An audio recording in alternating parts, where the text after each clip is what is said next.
And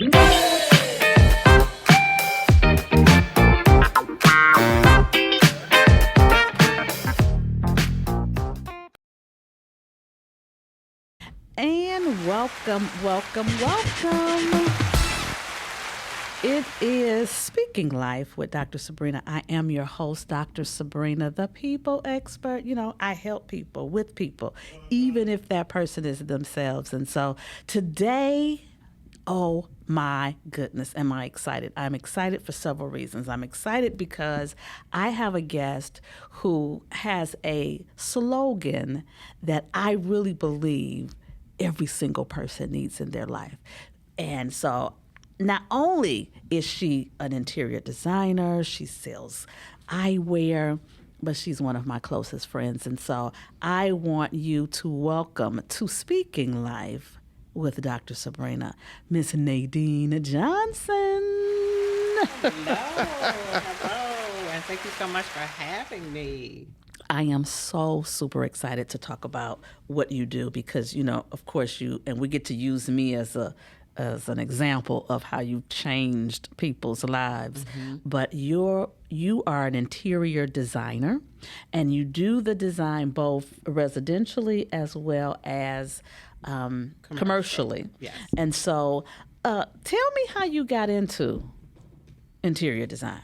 Well, I started my business actually in 2006. I was working for the phone company. I had been there like 27 years. And it was just a time in my life when I said, you know, people get up every day and do what they love to do. Not just what they have to do, but what they love to do. And that was something that was my desire. And God just made an opportunity for me to leave my job. And I left. And even when it was a step of faith, honestly. And even when I did that, I had to tell God, I said, well, now, you know, I don't have any clients, right? This is just, I don't have clients. And I was doing very well at the phone company. I was in management and everything, but I stepped out on faith.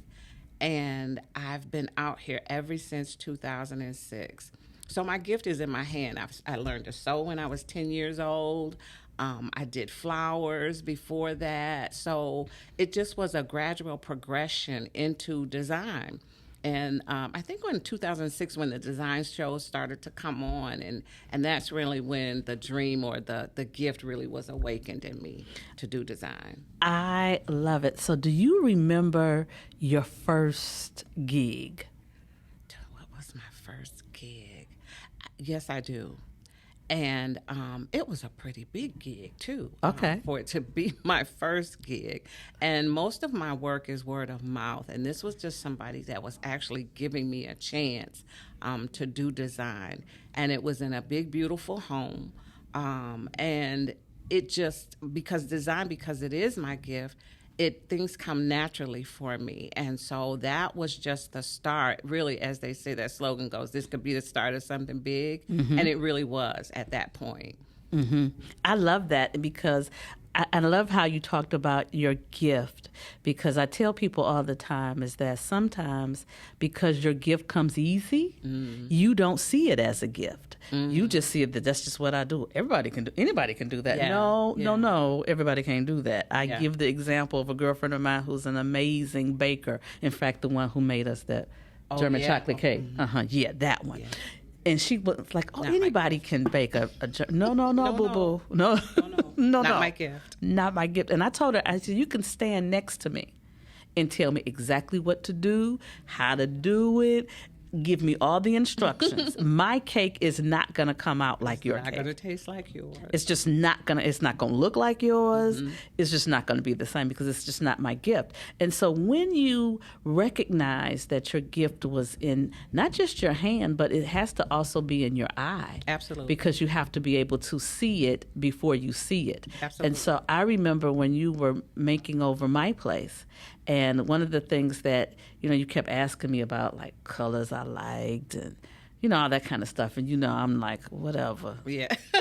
just do whatever. Because I was like, just make it pretty. And I left and I came back and it was a whole new space. And I've seen the work that you've done. And so it's so amazing. And so when I introduce you, I love saying that you are an award-winning interior designer. And so let's talk about that experience. What happened, who did it, and how did you become an award-winning interior designer? Well, that was another thing. So I was at the Michigan Interior Design Center in Troy, and I go out there quite often. I bought a lot of fabric and things from out there, and there was an opportunity that they had. It was during the holidays, and it was to decorate one of their showrooms, and you could use their stuff. Oh, I didn't have to bring a thing in. I could go to any of the showrooms and ask them, could I use a sofa? Could I use a chandelier? Could I use accessories to make this room in this particular showroom? Well, I had favor with this one showroom, and she allowed me to do it, and I did a dining room set. And so I think it was like 30 designers that did a room. And they did the top 10, and I made it to the top 10, and then they did 5 that were featured in the Detroit Free Press, and I was one of the 5 that made it into the Detroit Free Press. So that was like major. That was a major thing for me in my life. That was so exciting. it really was, and I'm so glad that I was able to come and see it. Yes, I was able to see it. And so I remember walking through there going, wow. And then going into your space, it was like life transformational. It really was like you saw, it was like a winter wonderland in a dining room. It was just amazing. And so I love the fact that you're able to walk into a space, look at the space, and get an idea for the space. So you're able to see things that the average eye does not see. I can, and it's really difficult to explain. And like I said, it's because it is a gift. It's just like you said, it feels like it comes naturally. When I walk into a space, it's almost like the space kind of gives me direction too as to what it wants in there. And even with design, because I did go to school for design. Once I asked God about my gift, then I said, okay, now what do I do? And the instruction was to go to school. So I did go to school for design. So then you have to understand scale and all of that, and what's scale? So scale is, let's say, like the size proportion, what it is when I put something in a space, like a sofa in a 2-story home. What do I need to do? How tall does the back on the sofa need to be? My chairs can't be really low because they're going to be dwarfed in the room. So you have to understand scale and things like that. That's something I went to school for. But the actual picking of the pieces and bringing a design concept together is just something that it's just God-given. It's a gift. Like I said, a lot of people can decorate, but design is a whole different thing. I've never even thought about that. It's the difference between decorating and designing. And so, like when people decorate for a party, but even when you're decorating for a party, depending on the size of the room, you still need scale. It's scale. It's still. I never even thought that word, because when I think about scale, and I think about scaling your business, and you scale, you want more money. How we scaling? But I love the fact that you're able to give clarity to what you do, because I think sometimes people go, oh yeah, I just do that. No. I've had people, and they still do it. So they order this furniture, they go in the furniture store, I love this, oh my God, I want this. And then they get it home and they can't get it in the house. Can't get it in the house. You can't get it in the house. It's too you can't big get for it your in house. The front door, the back door. The garage. You just can't get it in. You got to take out a wall. Nothing in you thought to measure. And then I've seen people put sectionals in their home, and then the sectional is blocking the door. Nothing in you thought, maybe I should measure this and make sure it's going to fit the scale of the room. And like I said, those are things that you don't think about, that you don't think you need a designer for. Because I can decorate. You know, that's how people feel. I can decorate. I can decorate it myself. Well, some people are good at matching things, and the store sometimes makes it easy for you to go, Okay, I'm gonna get this and this, and this is blue, so I'm gonna get this and this is blue. And sometimes you just got too much blue. I saw somebody that designed a room, and I used to call it, I forgot what the furniture store was called, but they had the sofa, love seat, and chair. Uh-huh. And they were all the same. Uh-huh. And so She said, that's not good. That's not yeah, good. not so much. And so everything in the space was blue. There was no breaking up of anything. And if you love blue, because your space is blue, it has some blue in it, you have to learn how to break that up and make the blue an accent color. Not everything in the room be Not blue. everything in the room is blue. Everything in And the even room my can't be couch, blue, my yeah. couch isn't blue. No, it's not. It's gray, and I love that couch. Yes. I love when she picked that couch, and we went shopping together, and we went looking for couches, and we really kind of built the room around the blue chair because we got the blue chair first, and then because I like blue, I love blue, and then we did some other pieces. But the funniest thing is when I called myself adding the blue, and for Halloween, I bought these little blue velvet pumpkins to sit them on the. I really thought I was doing something, and they did go well. They did. They were cute. They were cute, so I did a little cute accent. But then Sugar got a hold of them. Yeah. Sugar got a hold of them, and I couldn't find. I said, "Oh Lord, I can't keep these in here." Yes. Sugar got. I do have a dog. My dog's name is Sugar, and Sugar got a hold of the. She just took one and ran off with it. I was like, "No, this is decoration," and so. But even with that, with the selecting of the sofa, so design is not only pretty, but it's functional. You have to make sure that things function for people in their space. For this sofa, what do you want it to be? And one of the things was recline. One of the things was the USBs. We found that a thing in there. So, okay, let's find a sofa that reclines and has a USB. But let's find a sofa that even when it's not reclined, that it looks like a modern contemporary sofa, not with the big puffy grandpa arms kind of thing. Oh, yeah. Yeah. So let's talk about that. Let's talk about, like, what are some of the themes that people seem to be moving toward right now if they're redoing their home or even their office, because people need to know that you will redo offices. I do offices. I've done pastors' offices in other commercial spaces. I've done, in Michigan State University, I actually just did, it's a learning center that they had. They were doing classes for agriculture and things like that. So I made over that space for them. But for designing a space, really, it's a consultation. So I always do everything with an initial consultation. So it's just conversation with you to find out what exactly it is that you want. What is it that you're looking for? How is the space supposed to function for you? Again, like I said, aesthetics is good, but functionality is even more important because I can put a lot of pieces in there that are pretty, but they don't function well for you. It's interesting that you say that because one of the things I know now is that people are so into this Airbnb. Oh, yes. And that's been an area that I really want to say that you're becoming an expert. She's becoming an expert in the Airbnb because when you have been commissioned to go to other places. Now, let me say this. She's not just available here in Michigan. She will fly other places and do her work. But one of the things I remember you talking about is that when you have an Airbnb space, you don't want to have a lot of things that's breakable. Absolutely. So when I was purchasing, I got flued out, y'all. Flued out. I got flued out. I love that. She got flued out. Okay. To Houston to do an Airbnb. And so that was one of the things that I thought about even when doing this space is that accessories have to be pieces because accidents happen. So you don't want your client to have to constantly be replacing pieces and that kind of thing. So not everything should be breakable. Pieces should be available and able to withstand wear and tear because other people don't care about your stuff like you do. So they may knock it over, bump it, but it should be able to bounce back. So that was one of the things that I was very conscious of when doing this Airbnb. And even with the tables, like coffee tables, end tables, sofa tables, console tables, things like that, glass.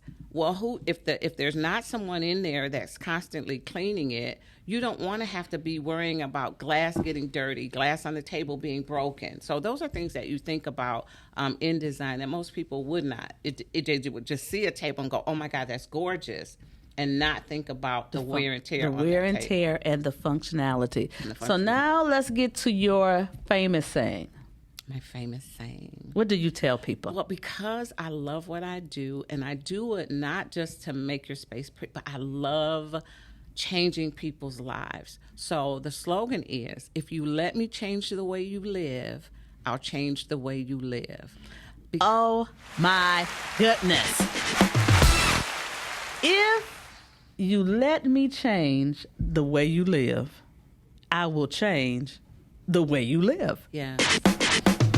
So let me be a testimonial, because I live in my grandmother's home. My grandmother and my grandfather bought this home. It's a ranch-style home, and they had it since the 70s. And I really believe that everything in there, the carpet, the couch, everything was there since the 70s. I mean, it has been there a minute. My grandmother's couch still had plastic on it. Yeah, it did. It did. And so after my grandmother passed and I was staying in the home, I think it was even before my grandmother passed. It was when my grandmother moved to the nursing home, and I was just in there by myself. And I said, I need to make it mine, because it did not feel like mine, and it made me feel sad. Yes. It was really making me feel sad. And one, I think it was just the memories of, my grandparents being there and them no longer being there. And so if I was going to stay there, I needed it to feel like me.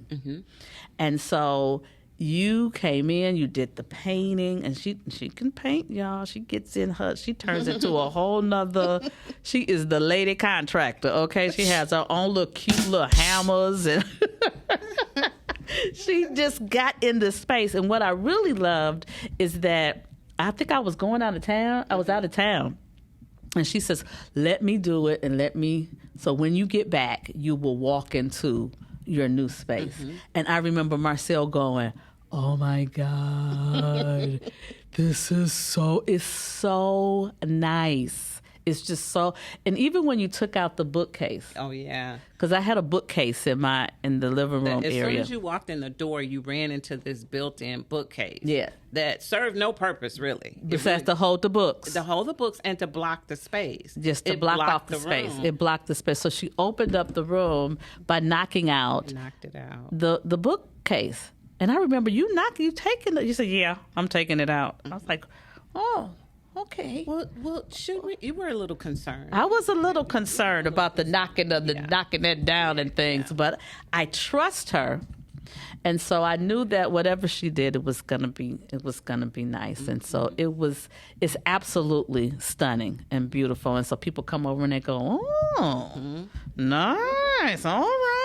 So the thing that you talked about when you said that the house made you sad, and that's why I do what I do. And I always say that your natural house is a reflection of your spiritual house, even if it's this natural house, this body, or the natural house that you live in. And so most of the time when I walk into a client's house, I can really pretty much kind of tell what's going on with them. So my job, I feel, is to change the way they're living. If you're not happy, I told one client, I walked in and I was looking around and everything, and I said, I feel like you just have not made this home.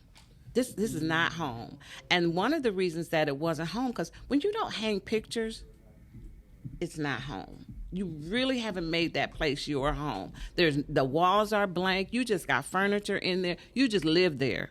It's not home. You just come in, you drop your purse, your bags, your briefcase, whatever. It's not home. And so what my idea or my dream is that when you walk in your space, you love where you live. Your home is your solace. It's your place where you come in and you rest and you relax. And most of the time, if there's something that has to be done, we're always looking at it saying, I need to get this done. I need to get that done. So you're never even really relaxed. So there has to be a space in your home where you go and there's nothing that has to be done. It's just beautiful. It's set. Even your bedroom. Bedrooms are major, you guys, because a lot of us are sleeping with other things. There's somebody in the bed with us. And I don't mean another human being necessarily. There's books in the bed with us. There's clothes in the bed with us. And they've been there for a minute. They came to stay. And you think you're resting, but you're really not. Your room should be the place where you go in and you rest completely. Nothing should be in your bed if it's not your spouse, except you. I'm just saying. I'm just saying. I ain't trying to get in your business. I'm just saying. I'm just saying. I remember I have a good girlfriend, SB, over at Sweet Potato Sensations, and so she does a grief group over there. And one day I was one of the therapists, kind of help facilitating this particular day, and she talked about how for so long after she lost her significant other, on one side of her bed was everything. It was just books and her computer and mail and just all this stuff. And I says, oh my God, I got a bunch of stuff in my bed. And so we both committed to clean our bed. Yeah. And once we cleaned our bed, we both had this major breakdown because it was like really acknowledging that loss was real. And so there's so many things that go into why we feel the way we feel and how it shows up in our space. Absolutely. And I think, like I said, that's just a major thing for me, is changing the way that people live in their homes. When you come home from a busy day at work, or you're dealing with whatever in life, and life happens to us all, there should be a place where you come and you're able to relax and reset and recalibrate. And your home is supposed to be that space. And so if you need that done, then we need to talk.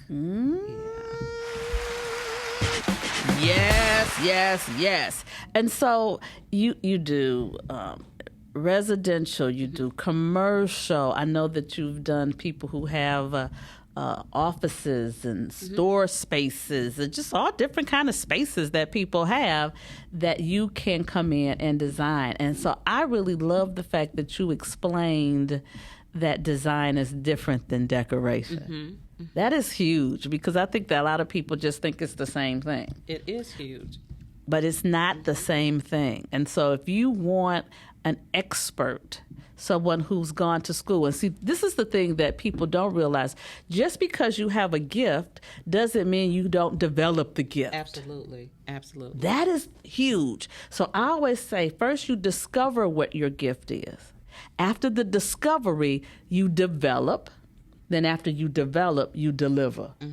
And so now you're in the delivery stage. But even when we're in the delivery stage, we still can use more to build our toolkit. So to continue to develop, you never get to the point that you got it all together. Absolutely not. Because and one of the questions that somebody asked me was about design trends and what is something that will stand the test of time. Design is always changing. There's really not anything that really, other than like a standard sofa or something like that. And I've had people that have had furniture, and I love this piece, and girl, I paid $13,000 for this sofa. And I say, so when did you get it? How long have you had it? Oh, I've had it, oh my God, 25 years? Ma'am, you have gotten all of your $13,000 out of that sofa. You got all of it, okay? So it's time to put the thing to rest, to pasture. Or if it's something that you absolutely love, the design is very different of it, meaning the style of it, you can always have it reupholstered, but don't leave it the same. And even when you find pieces, there are pieces, and a friend of mine, she was my mentor in design when I first started. There are pieces that you will see, and I'm a big, huge fan of repurposing something. There are pieces that you will see that, is blue though, or is black. I love it, but it's black. She said, don't always see things for what they are. but see them for what they can be. You better say that again. I think say that for the people in the back. Yeah. Don't always see things for what they are, but see them for what they can be. Because there's a piece that I may walk into your house and go, no, we can reuse that. We're gonna do something with that because the shape or the style of it or something like that. And paint is your friend. Mm. Paint is your friend. And fabric. And fabric. I love fabric. I know you like fabric. I love textiles. Because I remember you were talking about some time ago creating this whole thing where you would just go in and repurpose things for people. Mm-hmm. And I know I've watched you repurpose things. I know you repurposed what's the thing in the house with the glass, that the glass was broke? What thing? The thing. It was a console. Oh, okay, the console that I bought from Art Van. And when I walked into Art Van, it was when they were going out of business a couple years ago. This thing was gorgeous. And all of the front of it was glass. But on a couple of pieces of the glass, it was cracked. It was shattered. But the piece was phenomenal. I was like, what can I do with that to cover that up? Okay, got it. And so because of what I do, and as she said, reinventing and reinvesting, and in what I do, I watch a lot of things on how to do something over. And I'll just sit and go, now how can I fix that? How can I make that work? And I wound up getting this piece. It was an $800 console. I talked the guy down to $125. And got it home, and then I just took this. It's called leading. It's a rubber piece, and I just took the leading and started, because what's on it is leaves and it's branches. And I just took this rubber leading and made it follow the cracks, and nobody really knows that it's cracked. So wow. Yeah. Wow. Yeah. That is so.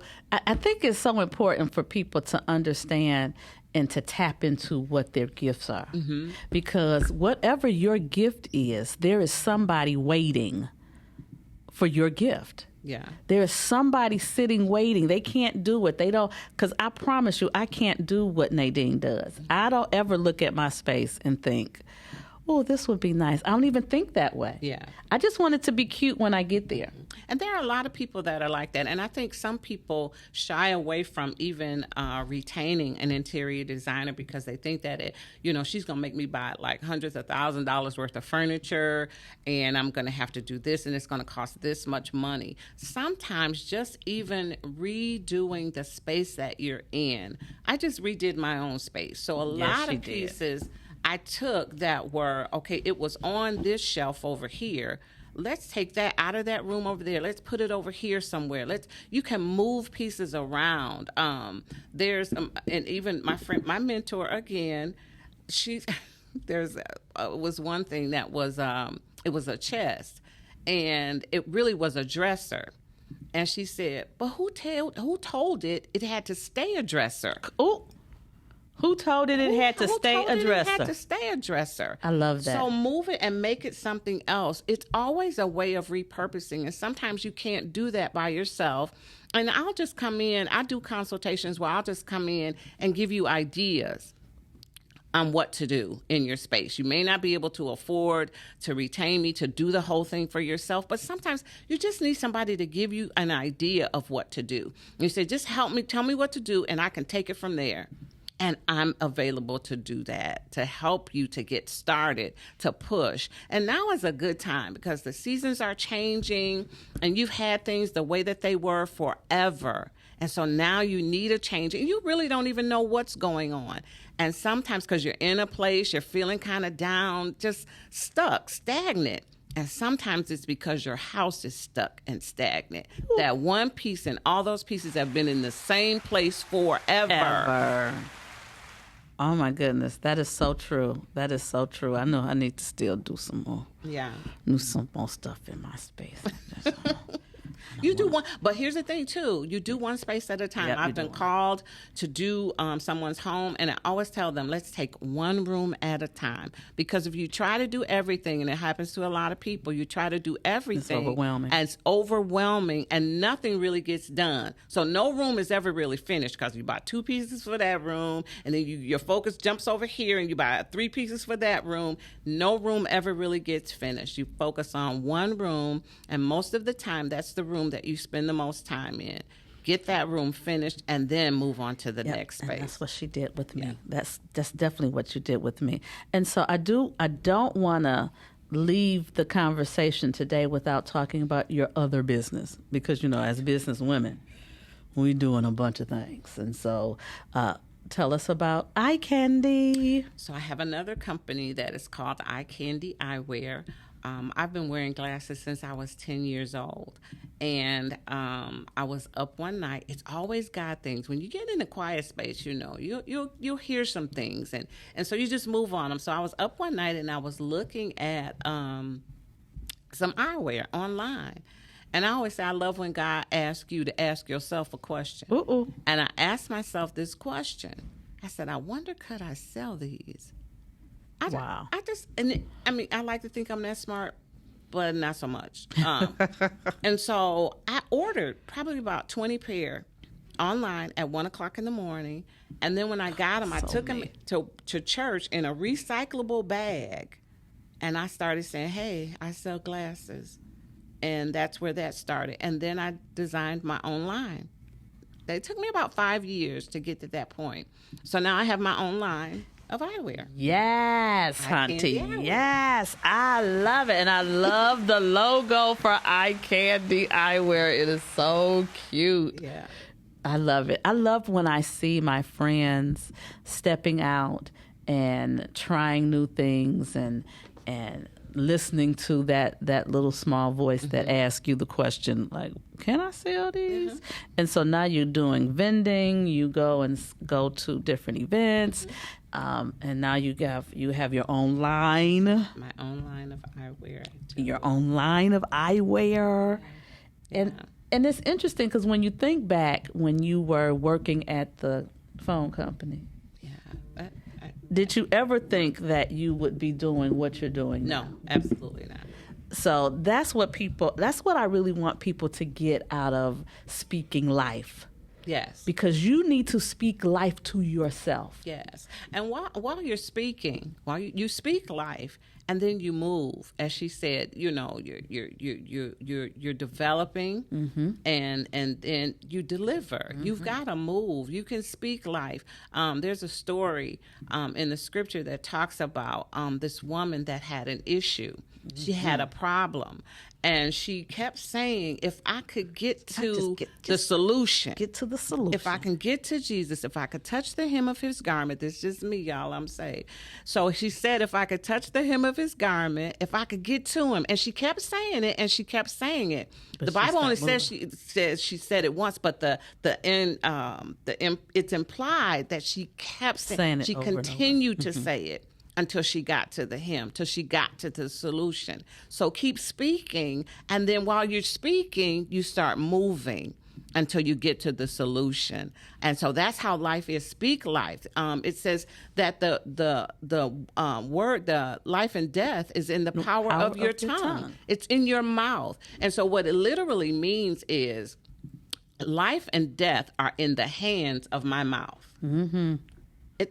If you think, it's in the hands of my mouth. So that means that I turn something over. If I put it in your hands, that means I turn it over to you. I give you control. So are you willing to turn your life over to your mouth? Ooh, so the way I say it, what would you say if everything you said happened? Well, listen. What would you say? Because we talk about speaking life. Yes. Are you speaking life to yourself, to your situation, to your friends?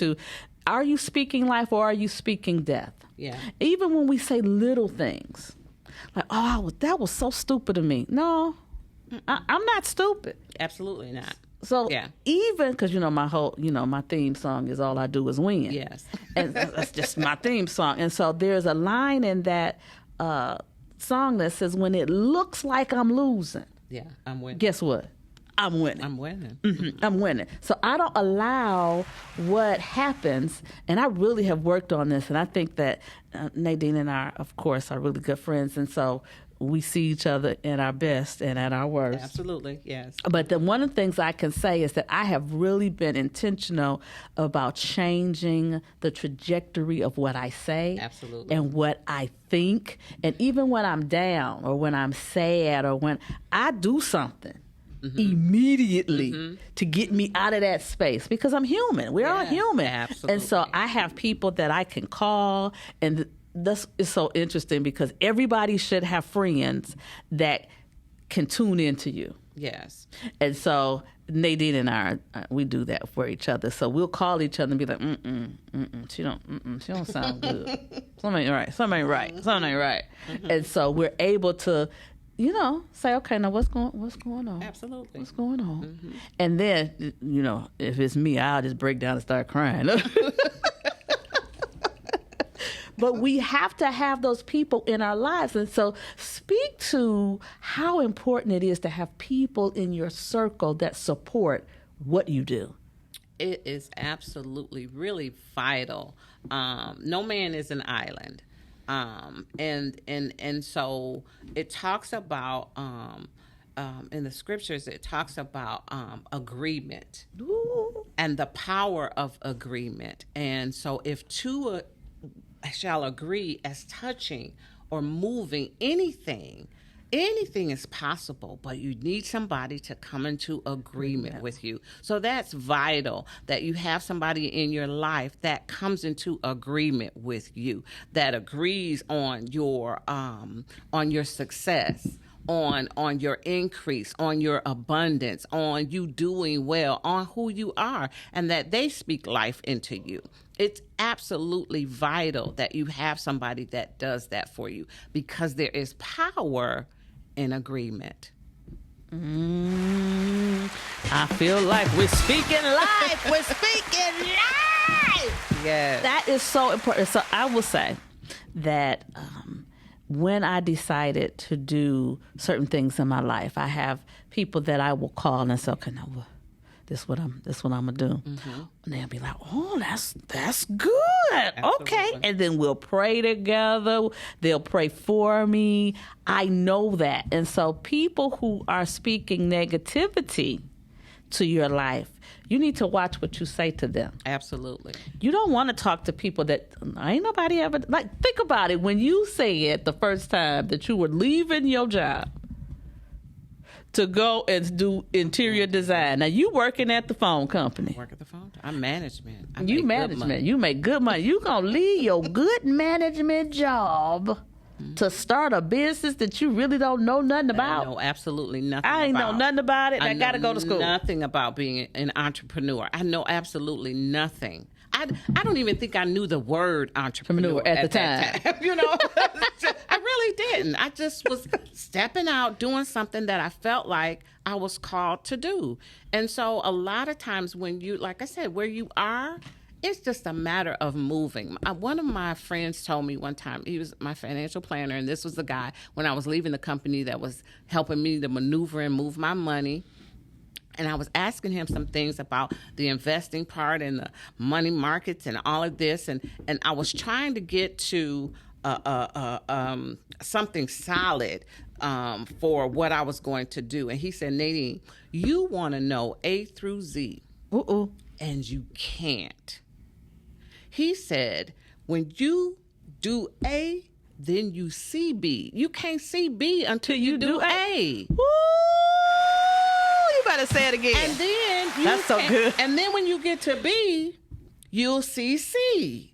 But you want to see Z. But you ain't done A yet. You ain't done A, because if you see A through Z, then you're going to begin to feel like G, F, H, and I, those aren't necessary. So I'm going to skip over them.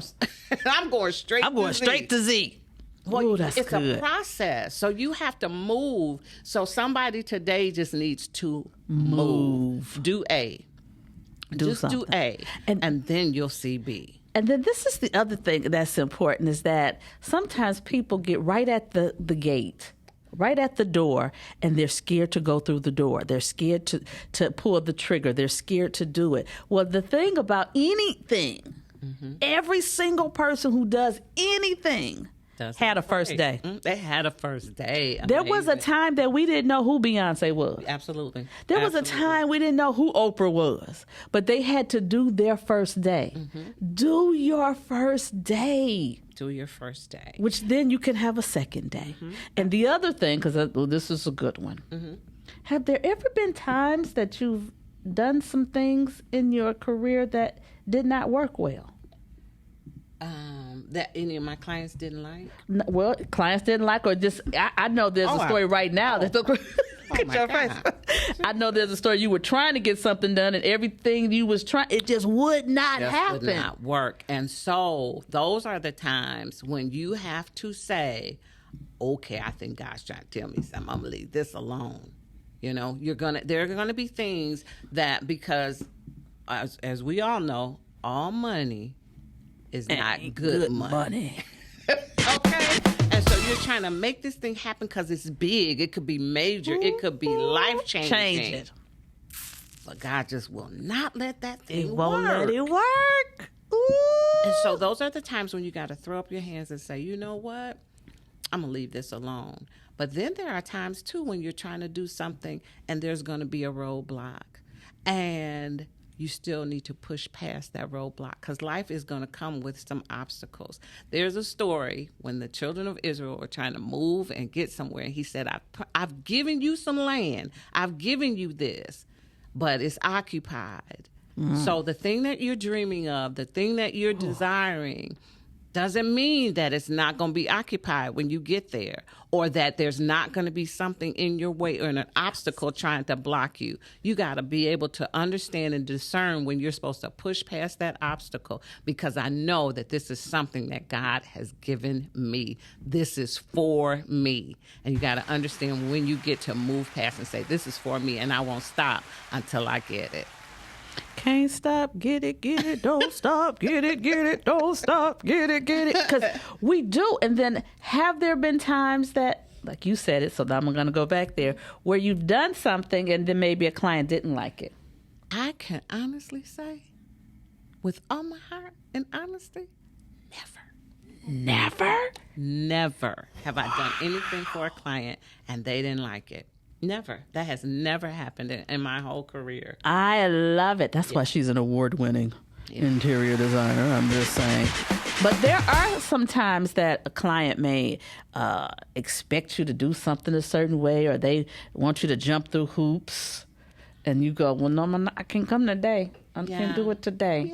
Yeah. Because people come with their own set of expectations. Absolutely. Yes. And so as a business owner, how do you make sure that you still set boundaries for your clients and for yourself, so that you can do what you need to do in the time frame that you need to do it, and that you have that little thing called work-life balance? Let me explain something to y'all that is very vital in business when you're doing anything, and especially when you're providing a service like the service that I do.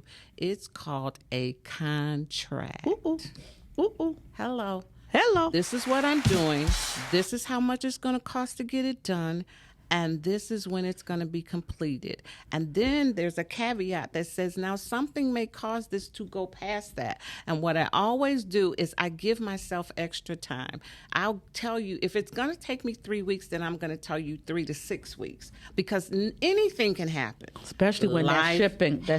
Oh my God, that was shipping. The craziest thing. Yeah. But if I do it in 3 weeks, you're going to think I'm the most wonderful person in the world. And I told you it could take 6 weeks. But if I say it's going to take 3 weeks and it takes 6 weeks, then you're going to be really mad. You're not going to like me no more. Yeah. So it's under promise, over deliver. Under promise and over deliver. That's huge. And I love the fact that you talked about a contract, because I will say this. I don't expect my friends to do things for me in their business and not pay them. Can I say that out loud again? My friends... Or the people in the back. Yeah. My friends, I still pay them. Yes. I pay them for their service. Yes. And so, yes, Nadeine used her amazing skill to transform my space, but I paid her. Absolutely. And she wrote it down. And just because sometimes, and we do that sometimes with our friends, I'll just do it. No, you still have to treat it as business, even when it's friends, because that way the friendship is not unimpeded. I'm one. Not a, but you said no. Right. We don't ever go. We never had any issue No. when it came to her doing her work for me, and vice versa. Anything that she needs from me, Yeah. I'm gonna do it. But we know the value of business. Mm-hmm. But customer service is a major thing. It's huge in business. And so let's say that there is something that the client wants that may be out of the scope or realm of what I said I was going to do. Depending on what it is, if it's a good client and they've been okay, I'm going to go out of my way to try to make sure that whatever that thing is, if it's a small thing or something like that, if it's within my ability to get it done, then I'm going to make sure that it gets done. Well, it sounds to me like, it's the end of the show. And oh my goodness, can you believe it's the end of the show? We sped through that one like it was nothing. I want you all to reach out to this incredible talent. If you need glasses, she has the top of the line. She got Tom Fords and all that kind of stuff. But then she has her own line, so check that out with eye candy. And then if you have a space that you're looking around right now and go, this is a hot mess up in here, you need Nadeine Johnson and Expressions by NJ. I want to thank you today. And we're going to put this up on the podcast. People can go back and listen, so you can tell your friends and your family to listen.